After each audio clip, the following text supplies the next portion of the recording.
BJP के कहने में और करने में फ़र्क है। जो अमित शाह जी का बयान है उसी के विरोध में आज ये प्रदर्शन है और बहुत अफसोसजनक बयान उन्होंने दिया।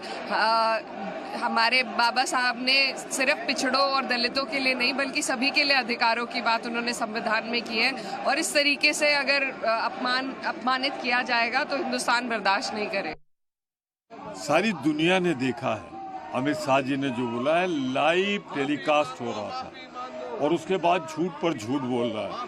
बाबा साहब भीमराव अंबेडकर का अपमान ये देश नहीं सह सकता जब तक अमित शाह इस्तीफा नहीं देते और माफ़ी नहीं मांगते। तब तक हम शांतिपूर्वक ढंग से ये आवाज़ उठाते रहेंगे। देखिए,